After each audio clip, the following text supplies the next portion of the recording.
Саламатсыздар ма, құрметті студенттер.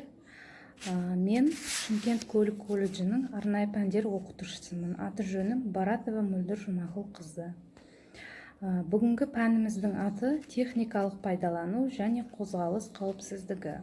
Осы пән бойынша бүгінгі өтетін тақырыбымыз біздің көрсеткіштер, яғни маршруттық көрсеткіштер, бағыттамалық көрсеткіштер, жол қоршаулары және гидравликалық бағаналар, букс қызуы және тоқ қабылдағышты жіберу. Осы бойынша бүгінгі өтетін тақырыбымызды суреттерді көрсету арқылы жалғастырамыз. Алдарыңызда көріп тұрғандай маршруттық нұсқағыштар. Бұл маршруттық нұсқағыштар бізге не үшін қажет? Әрине, қауіпсіздікті сақтау үшін қажет. Машинистердің жүріп келе жатқан кезде қай бағытта жүру керектігін біліп отыру үшін осындай нұсқағыштар қажет. Бұл нұсқағышта көріп тұрғандарыңыздай үш түрде бағдаршам ретінде берілген. Осы жерде жасыл түсті жанып тұр, және жасыл түс жанғаннан кейін бұл жерде жүруге рұқсат беріледі деген сөз. Ол жаңағы бағдаршамның астында көріп тұрғандарыңыздай 3 деген цифра тұр, мінекей сан. 3 деген сан бізге нені білдіреді, яғни үшінші жолмен жүруге рұқсат беріледі деген сөз. Сол 3 цифраның астында М3 деп тұр. М деген сөз маршруттық деген сөз. Маршруттық үшінші жолмен жүру тиіс деген сөз. Мына бірінші суретке қарасаңыздар, N1 дегенді білдіреді. Ол жерде де нечетный направленияда берілген. Нечетный деген сөз бірінші жолмен жүруі тиіс деген сөз. Енді екінші слайдымызға көшсек, бұл жерде бағыттамалық нұсқағыштар. Бағыттамалық нұсқағыштар өзі айтып тұр, бағыттама бағдар беріп тұрады. Мына бірінші суреттегідей қарасаңыздар, А деген суретте бізде мінекей нұсқағыш беріліп тұр, ол бағыттамалық бұрма. Бағыттамалық бұрмада ақ түсті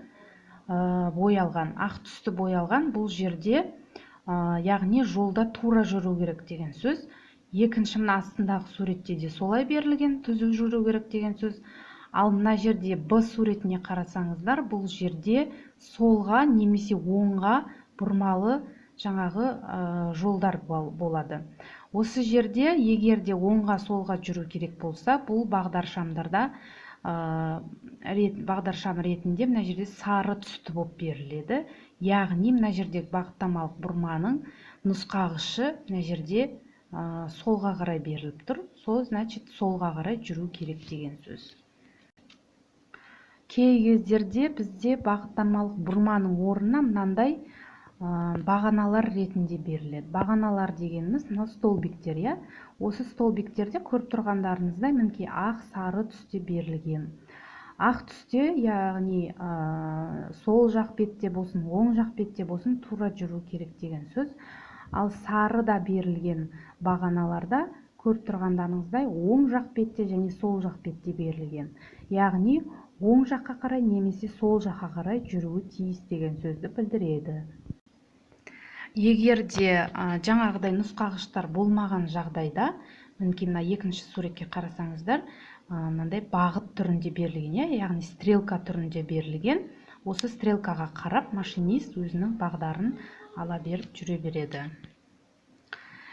Келесі суретімізге қарасақ, бұл жерде тоқ қабылдауышты жіберу деген сөз. Тоқ қабылдауышты жіберуде бізде әр түрлі нұсқағыштар болып беріледі, яғни белгілері әр түрлі болады. Мына бірінші суретте қарасаңыздар, мына осы жерге жеткен кезінде жаңағы электровоздар өзінің тоқ қабылдауышын түсіруі тиіс. Ол тоқ қабылдағышты түсір деген мынандай түрде де беріледі. Мынау А суретінде тоқ қабылдағышты түсір деген белгіні білдіреді. Ал мына Б суретінде тоқ қабылдағышты көтер деген сөзді білдіреді. Мына жерде де сол, мінекей осындай участоктерге, яғни телімдерге жеткен кезінде осындай белгілер тұрады. Мінекей қалқанша түрінде немесе бағаналарға. Бұл жерде де сол, мінекей жаңағы тоқ қабылдағышты түсір деген сөз, мына жерде көтер деген сөз, мінекей осындай бір-біріне ұқсас нұсқағыштар көптеген түрде болады. Енді гидравликалық бағаналар дегеніміз не? Гидравликалық, мына суретте көрініп тұр, гидравликалық бағана жаңағы нұсқағыш дегеніміз бағаналар. Бұлар мінекей көріп тұрсыздар, біреуі жол шетіне қарай қарап тұр, біреуі жолға қарап тұр тура. Бұлар да шам ретінде береді, яғни орысша айтқанда фонарь ретінде беріледі. Бұл жерде де қызыл түсті болады, яғни қызыл түсі көрініп тұрған жағдайда машинист міндетті түрде тоқтауға тиіс, тоқта деген белгіні білдіреді. Егер де жол шетіне қарап тұрса, онда поезд жүре береді. Ал егер де жолға тура қарап тұрса, онда мына жерде қызыл фонармен көрсетіліп тұрады, яғни тоқта деген сөз. Мына жерде екінші суретке қарасаңыздар, мінекей, бұл жерде төбесінде берілген фонарь қызыл түрінде, яғни бағдаршам сияқты қызыл болып жанып тұрады. Келесі суретке қарасақ, онда букстың қызуы. Букстың қызуын біз қалай білеміз? Бірінші суретке қарасаңыздар, мінекей, бірінші суретке қарасаңыздар, бұл жерде арнайы құрылғылар орнатылған, станция алдында орнатылады. Бұлар станцияға кіре беріс жерде. Сол жерде орнатылады, мінекей. Осы жерден пойыз өткен кезінде осы құрылғылар бізде жаңағы доңғалақтардың буксының қызғанын дереу жаңағы сигнал береді. Осы жерде сигнал берген кезінде машинистке автоматты түрде сигнал келіп түседі, яғни тоқта деген белгіні білдіреді. Бұл сигнал тек машинистке ғана емес, станция кезекшісіне де автоматты түрде келіп түседі. Сол кезде машинист дереу поезды тоқтатады, яғни бұл сигнал станция кезекшісіне тревога 1, тревога 2 деп сигнал келеді. Тревога 1 дегеніміз 60 градустай болады. Ол жерде уже станция кезекшісі мәселені шешеді. 60 градуста болатын болса, жақын арадағы пойызға, станцияға дейін жетуге болатынын айтады. Ал егер де 70 градустан асатын болса, онда дереу тоқтауды білдіреді. Міне екінші суретте көріп тұрсыздар, мінекей букстың қызғаны осы мынау КТСМ деген бізде құрылғы бар. Сол КТСМ деген құрылғыға автоматты түрде келіп түседі.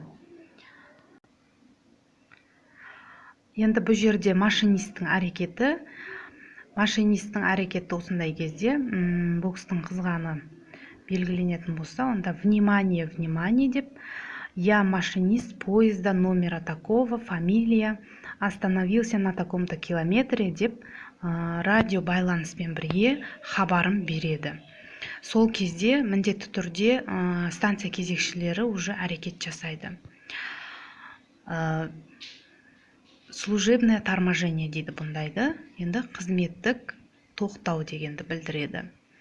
Бұл кезде уже дереу жаңағы жөндеу жұмыстары, техникалық ақауларын тексеріп, жөндеу жұмыстары жүргізіледі тез арада.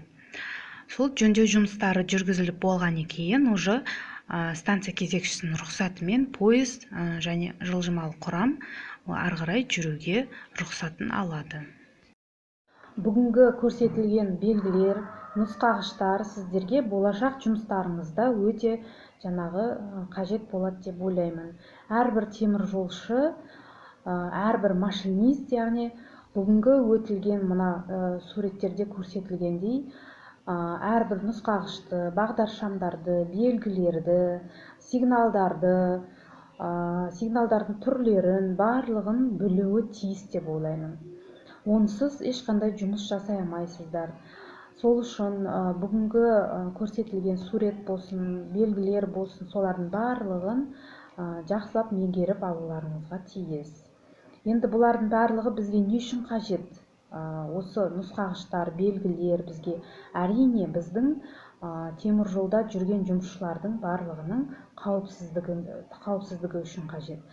Яғни сіздер машинист болғандықтан, болашақ машинист болғандықтан, сіздер өз жүктеріңізді тасымалдайтын жолаушыларды, осы барлық жұмыстарыңызды қауіпсіз және уақытылы жеткізулеріңізге тиімді болып саналады. Назарларыңызға рахмет.